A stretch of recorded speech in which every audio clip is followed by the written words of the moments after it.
Assalamualaikum warahmatullahi wabarakatuh. Halo semuanya, bertemu lagi dalam mata pelajaran sejarah Indonesia.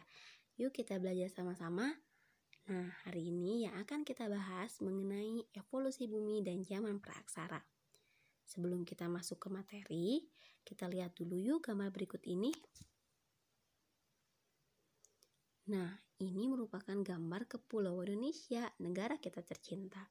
Nah, kita bisa lihat nih, ada Jawa, Kalimantan, Sumatera, Sulawesi, Papua ya. Kita bisa lihat pada peta ini. Nah, Kepulauan Indonesia ini sebelum Indonesia terbentuk, ada yang disebut sebagai teori evolusi bumi. Nah, ada 4 teori evolusi bumi. Ada yang disebut sebagai zaman Azoikum, Paleozoikum, Mesozoikum, dan juga Neozoikum. Nah, apa sih masa ini? Kita bahas sama-sama ya. Yang pertama adalah zaman Azoikum. Zaman ini di mana belum ada kehidupan manusia.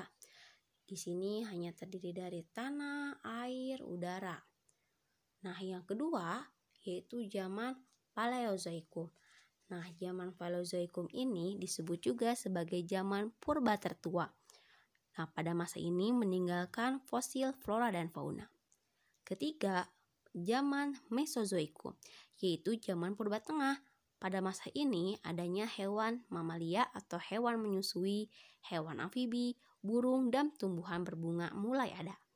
Terakhir yaitu zaman Neozoikum atau disebut juga zaman purba baru. Nah, ini dibagi dua, ada zaman tersier dan juga zaman kuarter. Nah, kalian bisa lihat kan gambarnya di sini. Nah, yang selanjutnya yaitu zaman praaksara.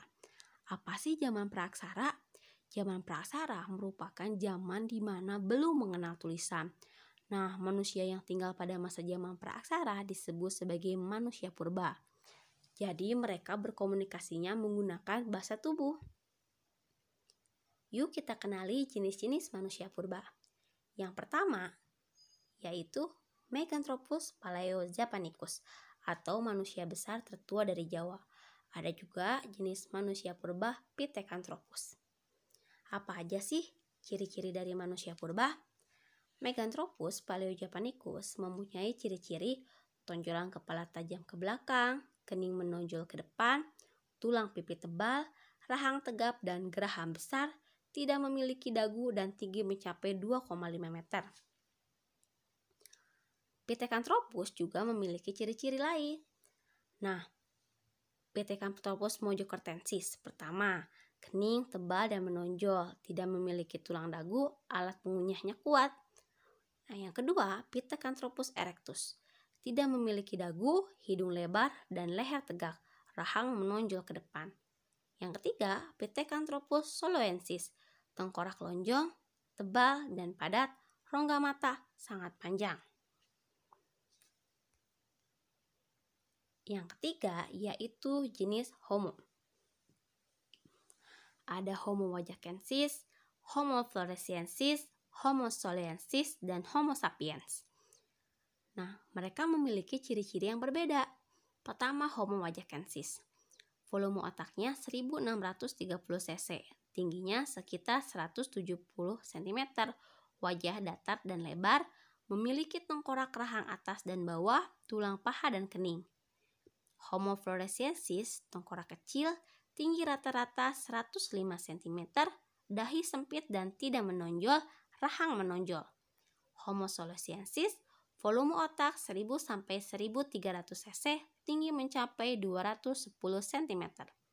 Dan yang terakhir, Homo sapiens, volume otak 1300 sampai 1450 cc, tinggi mencapai 210 cm, berat mencapai 150 kg. Nah, peninggalan manusia purba ini banyaknya ditemukan di Pulau Jawa, meskipun di daerah lain juga banyak ditemukan, misal di Flores. Kehidupan zaman praaksara, ada masa berburu, masa mengumpulkan makanan, masa bercocok tanam, dan juga masa perundagian. Masa berburu dan masa mengumpulkan makanan disebut juga food gathering.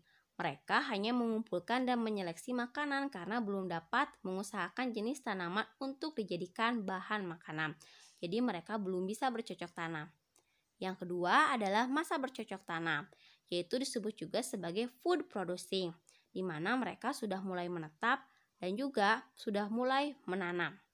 Dan terakhir adalah masa perundagian, di mana manusia purba masa ini sudah dapat mengolah bahan yang terbuat dari logam. Pola hunian zaman praaksara dibagi 3. Ada nomaden, semi-nomaden, dan juga menetap. Nomaden artinya berpindah-pindah tempat, di mana ketika makanan sudah tidak ada, mereka akan mencari tempat yang lain. Yang kedua, semi-nomaden. Jadi mereka itu menetap sementara dan akan kembali ke tempat asalnya ketika masa panen. Jadi sudah adanya bercocok tanam. Dan yang ketiga, menetap. Mereka sudah tinggal dan bercocok tanam di daerah tersebut. Sistem kepercayaan zaman praaksara ada 3. Ada animisme, dinamisme, dan tetomisme. Yang pertama, animisme yaitu kepercayaan terhadap roh-roh nenek moyang. Yang kedua, dinamisme, kepercayaan terhadap benda-benda yang dianggap suci, misalnya pohon, batu, ataupun benda-benda pusaka. Ketiga, tetomisme, yaitu hewan-hewan yang dianggap suci, misal seperti sapi dan lain sebagainya. Nah, kebudayaan zaman praaksara yang pertama adalah kebudayaan zaman Paleolitikum. Paleolitikum disebut zaman batu tua karena alat-alat yang dibuatnya masih dikerjakan secara kasar, tidak diasah ataupun tidak dipolis. Nah, dilihat dari sudut mata pencariannya, periode ini merupakan masa berburu dan mengumpulkan makanan. Jadi, alat-alat yang digunakannya terbuat dari batu dan juga tulang.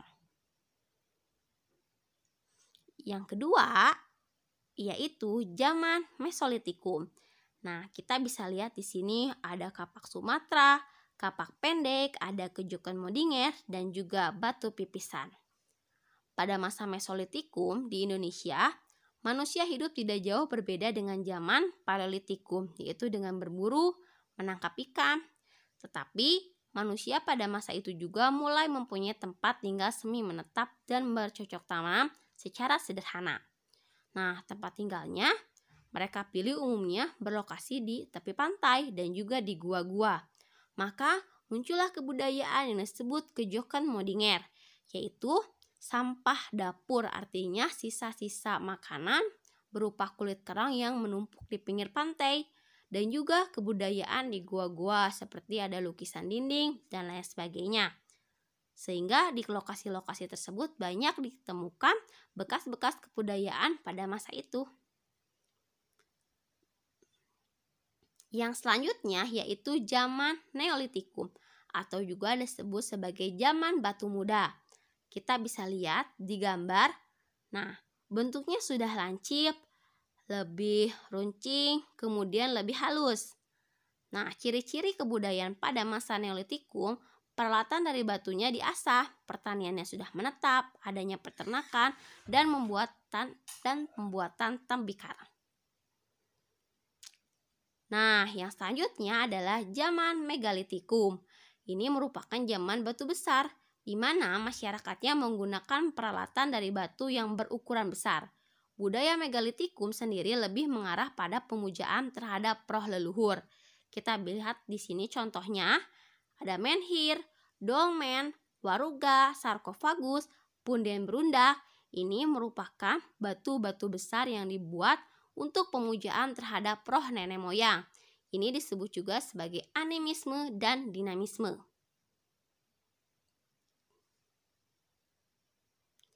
Nah, yang terakhir yaitu kebudayaan pada zaman logam, di mana pada masa ini manusia sudah mampu membuat alat-alat dari logam, selain dari batu dan juga tulang.